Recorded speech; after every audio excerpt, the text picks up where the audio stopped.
John, beyond how you're feeling physically, what have the last like 8-10 months been like for you from a mental side?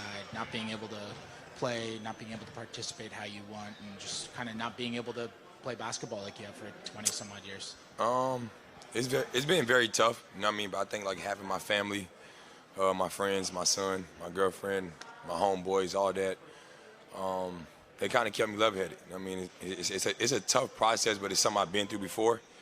And only thing that's kind of tough about it is you couldn't really get up and walk when you wanted to, or play basketball, dribble when you want to.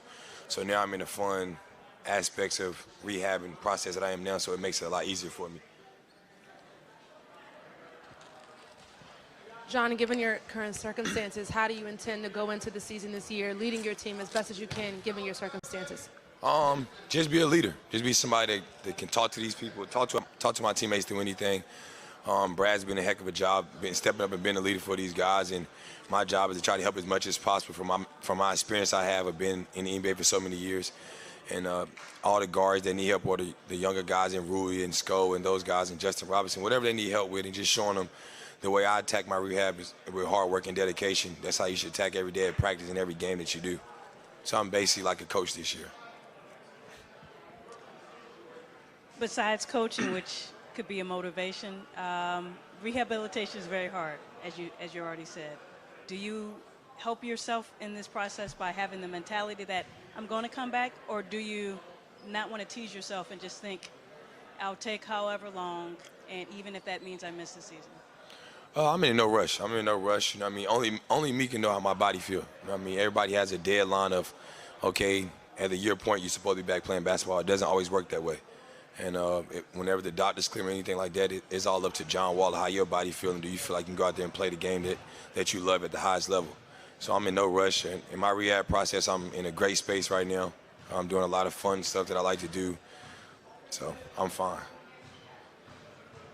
John, first of all, good luck to you in your rehab. Appreciate it. Second of all, no problem, man. Second of all, you're a very community-centric guy. How do you deal with being so community-driven and also trying to make sure you are able to get back on the court, and also you're mentally prepared as an athlete to, be the John Wall that we all know? Yeah, well, in this point in time I still got to be myself. And this is a great opportunity for me to, whatever I want to do, or going back to school, or giving back in the community, or doing other stuff that I want to do off the court. I have a lot of time to do that because I'm not able to play basketball. But at the same time, I still be here when the team is here to work out, make sure I get my rehab in, do the extra work that I have to do.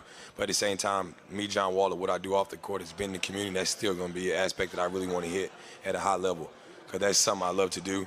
And I think that was the toughest part, was like when I was in my backpack get where I wasn't really walking as much, so I couldn't move around and do the things I want to do like I usually do every year. But I'm in a better spot now, so I'm fine, and it's all going to stay the same.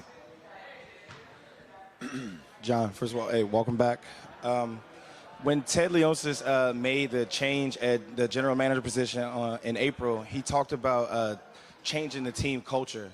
What do you think was wrong with the team culture last year, and how do you, as a leader of the team, try to work on improving that and coming back and making sure that things like that don't happen? I wouldn't even just say last year. I think just in the years past. I mean, it's always tough to play with a team that got so many guys on one-year deals. Everybody's trying to play at a high level and make sure they get theirs. I think the front office is doing a great job just trying to have high characteristic guys that want to play basketball the right way, great IQ. That's the biggest factor. I mean, and also what we said before, like stuff that we go through as a team, you have to keep it as a group, as a family. Anything that gets outside kind of hurts your team. And I think the last couple of years, that's what we dealt with. If we had any problems in practice or in the locker room, it got out. And that, you never want to break that burden. It's, this my brother, this my family. So it's like if your mom telling you something, your best friend tell you something, you don't want the next person to know about it. And I think that's what kind of hurt our teams the last couple of years. But if we keep a great group of guys together that trust each other, that's willing to fight for each other and going to have each other back, I think they'd be totally fine. John, hopefully you recover soon. How difficult has it been to be on the sidelines just watching your teammates struggle, and how do you prepare yourself mentally for this upcoming season, knowing that, like you just said, you don't want to rush it, but you're a competitor. You want to be out there playing and competing. It's definitely tough, man. Whenever I got to see and watch these guys play basketball or work out or do anything like that, that's the toughest part for me. But the mental aspect is kind of easy for me. I've been through injuries before, and like I said, there's nothing I can control. I wish I didn't have the problems I had, but it is what it is. But I came back early from some injuries before and made other things worse. So my job now is to make sure my body's fully healthy with no injuries while I'm not compensating on one thing and hurting something else. Hey, John. Troy Brown, on paper, he's listed as a 3, but a lot of people flirted with him being able to play the 1. With you being out and having, a carousel of point guards now, what do you think about Troy playing the 1? What have you seen from him as a 1, and what are some of his advantages playing? What can he improve on? I think Troy's just a guy that you really don't have a position for him. He's just an all-around player. Like, he does a great job of cutting, great job of rebounding. He's doing a better job of knocking down shots, but he's very versatile. And I think him being at the point guard position can help at times. He's a taller guy like Thomas Sadaransky was a little bit, like a 6'6", 6'7" point guard. He can make plays. He can do things. I think he's just more comfortable with the ball in his hands. So we have to find a way to make his job a lot easier. Sometimes you might not have the ball a lot because Brad might be at the point, but whenever you do, be aggressive and try to find people, but also run the team. John, what'd you make of just the front office changes this summer? Tommy being elevated, and you've obviously known Tommy forever. What's your relationship been like with him since he's gotten the job? Has it changed at all? My relationship with Tommy's always been at a high level since I first got drafted here. So to see him get an opportunity like that is always a blessing and great for somebody to get that job.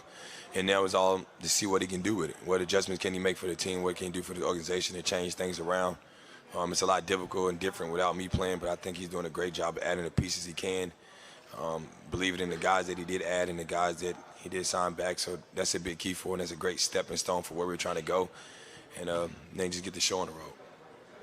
John, were you aware of Rui in Gonzaga? And if you were, how had watching him on the court now, how has your perception about him changed or evolved? It's kind of different. I mean, I watch him a lot. All I do is watch basketball all day. So girls, boys, don't matter, little kids. So I watch him a lot. But it's kind of tough. I've seen him play a little bit, but I watched him play when he was just playing over there in China. He was doing a great job. Even though his team wasn't as great, he was the main focus. I think he's in between the 20 of a 3 and a 4. And it's a new NBA now, so it's great for him where he can space the floor and shoot. He's very athletic. He's a quiet kid, but I think he's a humble guy that lets the game come to him. He's not going to force the issue, and I think that's something that's great for him. So I'm kind of ready to see him get going in training camp and throughout preseason to really give you a better aspect of that. John, when you talk about being a guy who loves to just watch hoops, and you're also a staple at the Mystics games, obviously. What have you thought about watching them on their run and just kind of just seeing Della Don, the greatness up close? Well, I've seen it for a long time with her. So she's that talented player, and when she first came here, it was great and excited to see her come here to get a superstar talent like that. But it's great. I was just telling David Aldridge yesterday, I was like, the way they move the ball as a team and play is great. I mean, you look at every aspect of their team, they don't have a weak point on the court. Anybody can score 1 through 5, but they know who to go to when the game's on the line. They know how to move the ball, and the girls know their role very well. So you give a lot of credit to them, a lot of credit to their coaches. And like you said, Ariel Atkins said yesterday, she don't care if she scored 50 or 0. I'm just trying to win a championship, and that's the kind of aspect and character you want on your team, because it's going to be nice when the best player don't have a great night. It's going to be nice when you have a low game, but what can you do on the basketball court to help your team win? Sometimes you might score 30, sometimes you might get 20 assists, you might get 10 steals.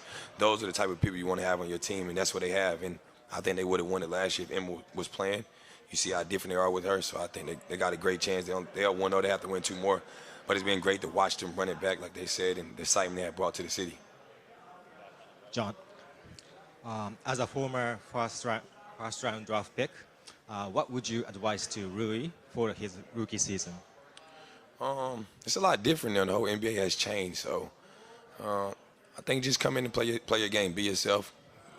Listen as much as you can to the veteran guys and let those guys teach you and tell you what are the do's and don'ts in the league.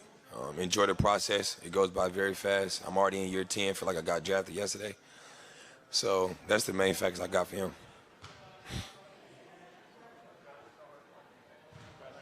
That's it. Yes. Y'all enjoy what y'all doing.